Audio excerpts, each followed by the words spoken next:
you got all these different type of families. But we are looking at the families that the Father, Elohim, Yahweh himself created and established in the earth. Not the one Dr. Spock or Oprah or Dr. Phil or any one of these people out here that's telling people what a family is and how a family should be. So we're dealing with laws of the kingdom that govern family. Laws of the kingdom that govern family. And we're going to just review this, and we're going to go to the third note, and give you some worldly concepts of family. Worldly concepts of family designed by Satan, the father of lies. There are only two sources of thought. Either thoughts of what? Light, or thoughts of what? Darkness. Light is what? Being exposed to the knowledge of the government of the kingdom, the king and his will. Darkness is being exposed to what's against his will, what's against his government. You'll find darkness in secular government and religion. All right, so here's some concepts. Cohabitating, that is not a family. That's a group of people who have come together, had some babies, had some children, and just live together. Come on, just keep it live. That make me teach longer. Y'all know I am now. That is not. That is not. The alphabet community, that is not a family. Because a man marry a man doesn't mean that that's a family as relates to the father of family. Let me put it that way. Cohabitation is not a family designed by Father Elohim, our creator. It's not the family that he put himself into in the beginning. The alphabet community, that is not a family designed by the Father. That is a family designed by Satan. All right, swinging, that's married couples being intimate with each other, husband and wives, and knowing about it. The Father didn't design it like that. Surrogacy, the Father didn't design that. He never intended for a man that is not married to another woman to place seed in someone he is not married to and bring forth children, nor for a woman to freeze her eggs to allow that to happen later on. All of this stuff is designed by Satan. He wants to always mimic, copy, and pervert the laws of creation.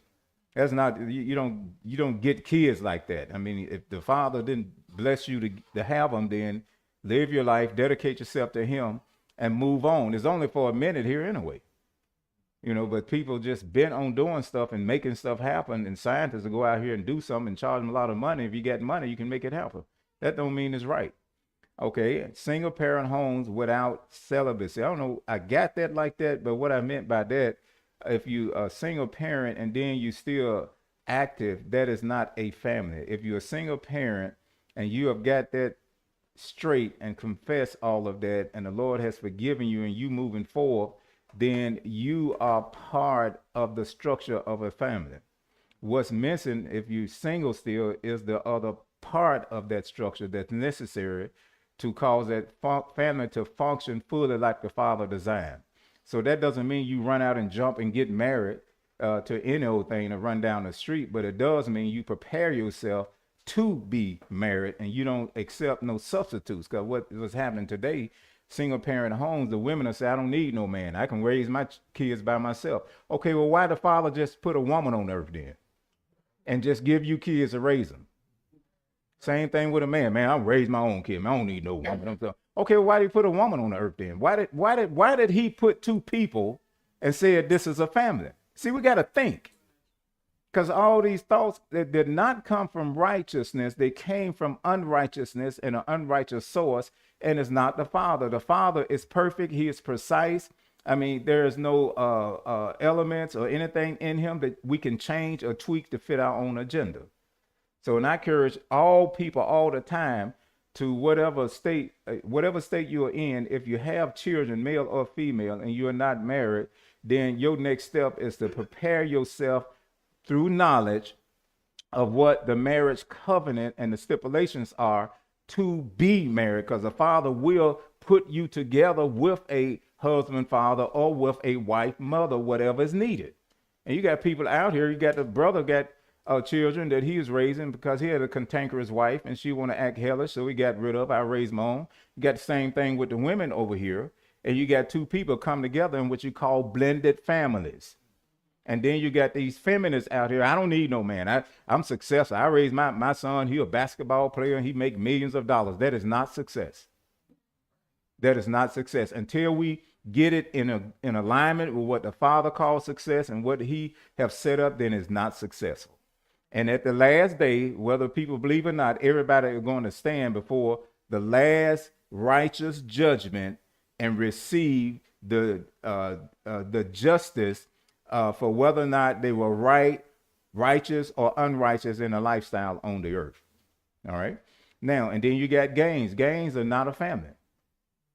That is not a family. That is not, the Father didn't create gangs. He didn't create sororities, fraternities, Masons, Eastern Stars, Western Stars, Skulls, Skinheads, all of that stuff. Those are not families. Father didn't create none of that. Mankind did that as a substitute or replacement or add-on. You seeing it? All right. Now we're dealing with what a family is based on the design of who? The Father, creator, based on what? Truth. In our government, the government of the kingdom, all of this stuff is illegal. So if a person is not a citizen of the kingdom of heaven, which is a place, which is a country, then you can do all of this you want to do. However, eternal life with the Father is not promised to you. Everybody have eternal life, but the question is where you're going to spend it at. See, people think when they die and go to hell, it's over. It's not over. It's just started. It's just beginning. So we're reviewing. Now, the family that was originally designed by Elohim is a father, husband, male, Adam, and then you have a woman, wife, Isha. I'm not going to go through all of this. Just keep moving. Now, we did not get into the kingdom laws. Let's go to I'm on note 7. This is where we're going to start. But this round, I'm not going to start with the parents.